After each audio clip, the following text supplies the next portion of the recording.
Welcome to Tuesday Truths, everybody. Welcome back to Leading Our Own Way. It's Tuesday. We're here. Part 1 was yesterday. Part 2 with Bridget Hancock comes tomorrow. Anyway, Tuesday Truths, it's a bite-sized episode for you. Today I'm sharing powerful snippets from my conversation with Bridget Hancock, the author of Live Like a Lobster. It's an amazing book. Everything's in the show notes. Please go and buy it. You're going to hear insights on longevity, nutrition, and the mindset shifts that can help you take charge of your health. If these truths spark something in you, please go and check out the full episode, like I mentioned, and for the complete story and journey of Bridget, and even more practical wisdom. Let's dive in. In the meantime, go and press that follow button, whatever platform you're using. Anyway, here's Bridget and myself. Why Live Like a Lobster as your title? Right, well, lobsters are really clever, actually, because I have to go into a part which is about telomeres on DNA. So just a little bit about that, which is on the end of all our DNA strands, to protect them, we have these little caps on the end called telomeres. And they shorten every time our cells replicate. And so in order for them to lengthen, if we had an enzyme called telomerase, it would make more of these telomeres. Now, lobsters can do this. They make telomerase. So they can just lengthen their telomeres all the time, protects their DNA, and allows them to live longer. Because when the telomere runs out, in our case, we die. The DNA is no longer protected, and it's all over. Now, we have things that we can do in order to lengthen our telomeres, but we don't have that telomerase on tap like the lobsters do. So lobsters effectively can live for 200 years. The only thing that really goes wrong with lobsters is either we're farming them and eating them, which is not helpful, or they have to molt their shell. They shed the shell and molt, and then they have to grow a new shell. And in that time, of course, they can end up being eaten by predators. But they don't really biologically age. They're quite healthy. So that's why it's like, what can we do to live like they do in order to have long telomeres? And there are things that we can do. And that's what the book's about. Yeah. So that's fascinating. Absolutely fascinating. So what are some of the things then that we can do to complete that process? So this is what the book's about. So it's things like exercise, good sleep, a really good diet, all those basic things, reducing stress, good quality of life. And they're really simple things, but we are all a product of the environment, aren't we? And we have, nutritional imbalance, we have a lot of stress, we have toxicity, and we have low nutritional status as well on the whole. So all those things added in, we have poor quality sleep. We have a lot of, the pollution and toxins from living in our environment. So all those things, so we kind of can move away from that. And also we don't reduce the stress with things like meditation. And not that lobsters need to meditate because they have telomerase, but we obviously don't. And so we have to actively do these things. So something like meditation and lowering stress, we just assume stress will lower on its own. We think, oh, I've left the stressful meeting or the stressful phone call or, the financial situation, I've managed to pay that bill or the mortgage or the interest rates, whatever. Oh, we got through that, we're okay. But the stress is still there. The stress hormone is still running in the body. And they did this great experiment with mice, and they put 5 mice in a box with enough water, space and food and measured their cortisol, and they were happy mice. They put another 5 in, and of course they measured the cortisol again, and now the cortisol's obviously risen, which makes sense. But when they took the 5 away and just let them calm down again, they went back and they measured the cortisol, it was still high. So it doesn't actively reduce on its own. So we have to actively reduce and switch off that cortisol. So that's why things like getting in nature, meditation, breathing, just breathing in through and out through the nose, and slowly on the exhale can really reduce the cortisol.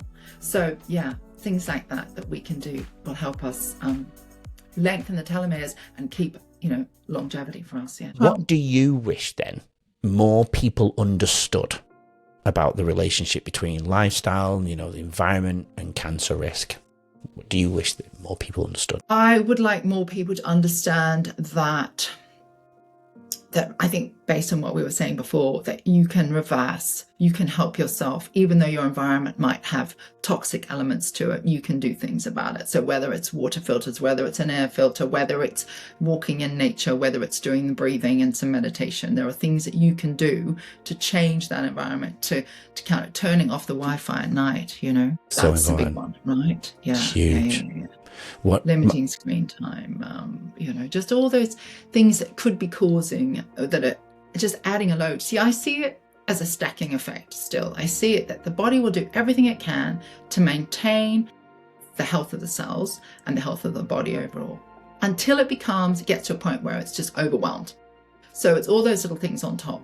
So, you know, if you had Epstein-Barr virus, you know, you're more susceptible to cancer. So you need to be a bit more mindful. Like, if you're living in London, then you might want to say, well, I need an air filter because I'm breathing in some, you know, polluted air every day. So things like that. I think it's just trying to stop stacking all the things that you have to prevent the body going into overwhelm where the cells can no longer protect you. Yeah. Yeah, absolutely. That's kind of what I think. I think that's really it. So a bit of a controversial topic was, okay, my son had Epstein-Barr virus. He was absolutely healthy. I hadn't given him, here we do these MMR jabs and you have a second one. I didn't give him a second one as a baby. I just gave him one and that was it. I thought that's enough. And when he was away at school, they just gave him another one out of the blue. Oh, we noticed he didn't have it, so we just gave it to him. And I didn't have to sign that, though. Yeah, no, they just did it. And he then got laryngitis really badly. Then he got Epstein-Barr virus. He was in the school hospital for a term. He was that ill.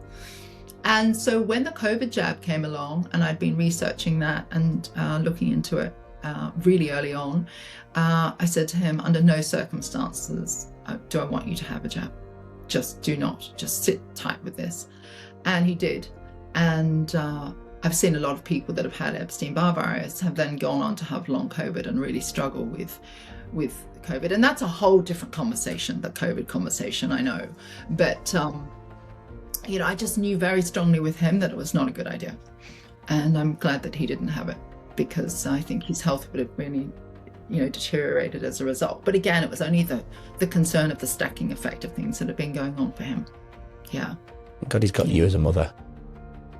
Well, yeah, I'm not sure he always agrees that, but I'm sure he does.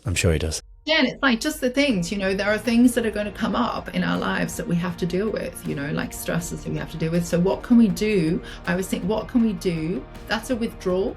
What can we deposit back in to counteract that? So we know, for example, you know, massage is amazing at boosting natural killer cells, which we need for our immune system.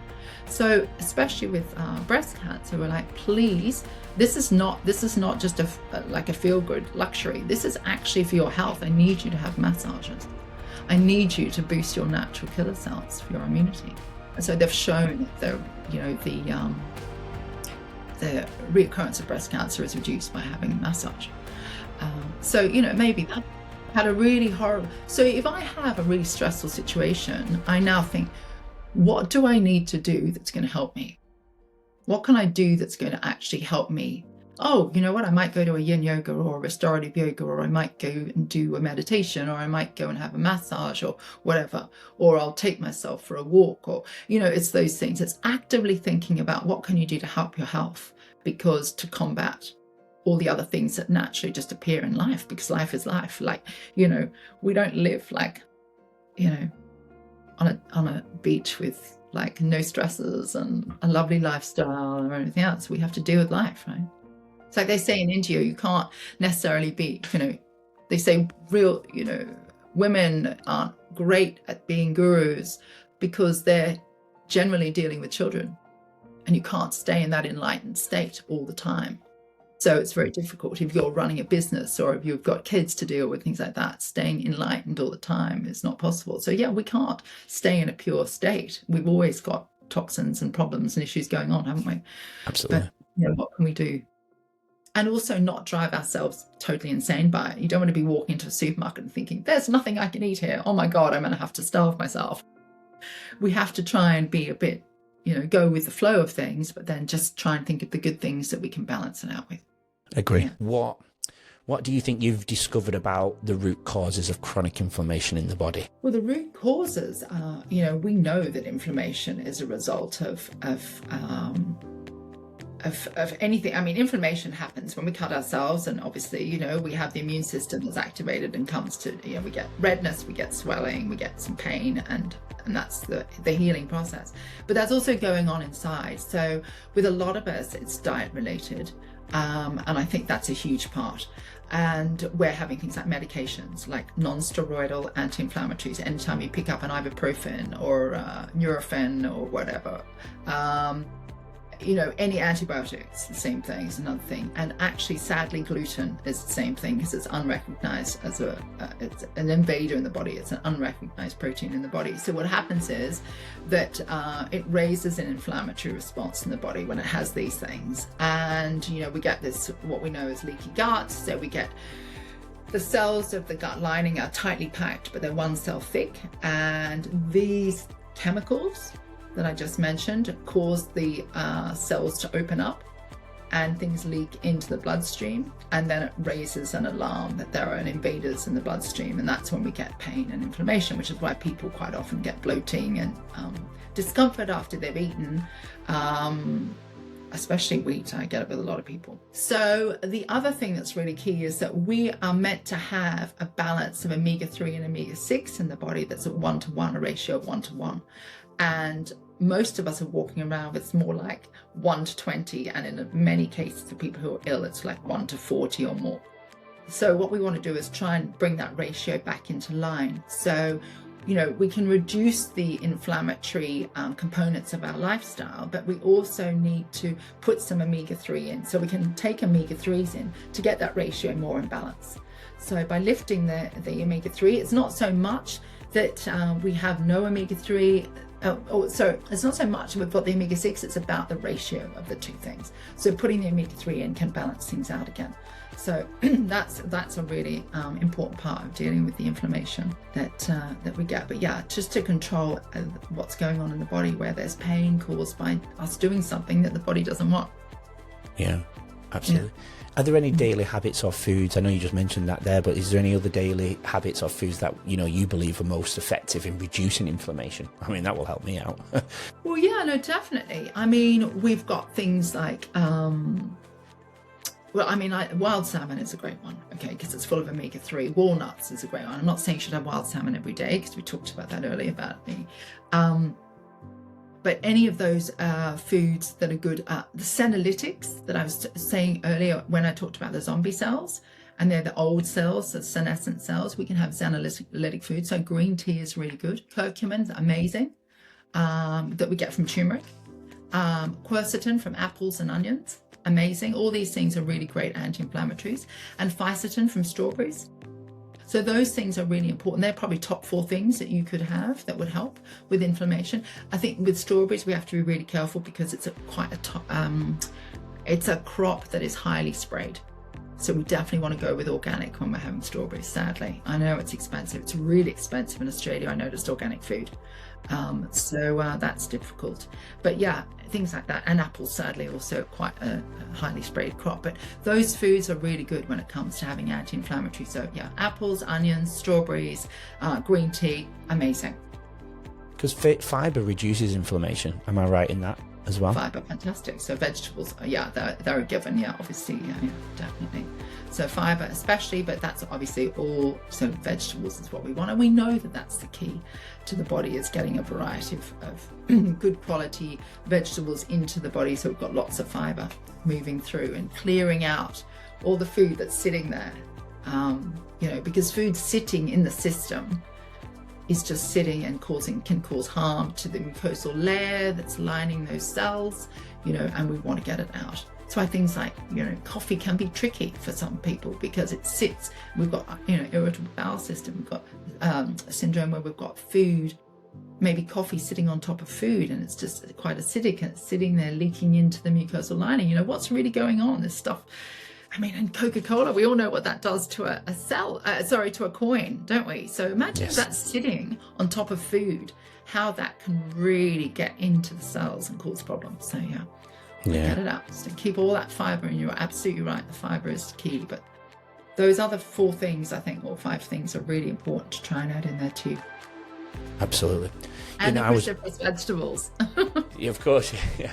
Which is huge fiber and liver. So working on the fiber and the liver together, that is fantastic. There you go. You've got a winning formula. Having cruciferous vegetables every day has got to be a great thing. Yeah, I'm so glad I've got you in my life now. Apples and onions. I could go on. Onions and garlic for prebiotics to feed the good bacteria. Yeah. They're really key. Yeah. So how do you think, how does mitochondrial health affect, I suppose our energy resilience and even mental clarity? Because I feel like since I've been looking at that point, all of those have improved for me. Yeah. Yeah, because it's the powerhouse of the cell, isn't it? So it's got to be functioning properly in order for the cell to run properly. That is it. That's like the engine. So it has to have everything it needs in order to work properly. And if you are focusing on that, we have a supplement called urolithin A now, which is really great for mitochondrial health. If you're taking that, then you're going to get an improvement in the mitochondria. But really, I think from a fundamental level, it's just allowing everything in that needs to go into the cells, everything out, so that mitochondria can work. That's it. It's quite simple, isn't it? So that's what we've got to do. Make sure the good stuff's going in, the bad stuff's coming out. Even to the point where the cells, are made up of what we call a phospholipid bilayer, so a fatty bilayer around the outside of the membrane. We've got to keep those moist so everything can go in and go out. So that's, making sure that we are having good quality fats. Fat is not bad. Having good quality fats to keep that nice and moist is good. We need those fats to produce some of the vitamins that we need. So there's all of that too. So it's like all the parts that we need in order just to basically get that cell to work, where everything comes in, everything goes out, and so the mitochondria can work properly. Yeah. Look at D3, for example, vitamin D. It's the only vitamin I think the body can create on its own. It needs 2 things, and it's sunlight and cholesterol. Yet cholesterol has such a bad name for itself. Vitamin D is a fat molecule, isn't it? That's right, exactly. And you have to have it with fat in order to absorb it. So that's right. You need to have it, but because they say take D3 with K2, don't they, in order to do that? Look, that's essential, absolutely, without a doubt, because if you take D3, it what we call upregulates, so it improves calcium absorption. Now, that's great, except calcium can get absorbed into the arteries. Yeah, you don't want that. And if it's K2, then the K2 will take it to the bones. Yes. And that's what we want. We want the calcium absorbing into the bones. So if you're not taking the K2, is that where high cholesterol comes from? And that's why we end up on statins, essentially? No, not necessarily. No, okay. It means if you don't take the K2, it means your calcium can get into the arteries, and you can get calcified arteries. Yes. I was thinking probably more down the track from that. Is that where it leads, or where does that lead? Well, that leads to just cardiovascular disease. Yeah. And that's your number one. There. The cholesterol thing's a whole different bag altogether. Yeah, the science is changing on that now, isn't it? Cholesterol was considered bad. Now it's not considered particularly as bad as it was. And some people are saying, don't worry about your cholesterol levels. It's high. It doesn't matter. I have to say I would have to look into that a bit more. But we do know that on the whole, that cholesterol isn't the thing to be as terrified of as we were in the past. What you just witnessed is only a snippet of our amazing conversation this week. This is what Leading Our Own Way is all about. Real stories, real transformation. If you're watching this before Wednesday, part 1 dropped yesterday and part 2 releases tomorrow. But if you're already here after Wednesday, all parts are available now. Head to YouTube, Spotify, Apple Podcasts and every other major platform and look for the numbers on the bottom left-hand corner of the episode's covers to start with part 1. Trust me, you don't want to miss this incredible journey.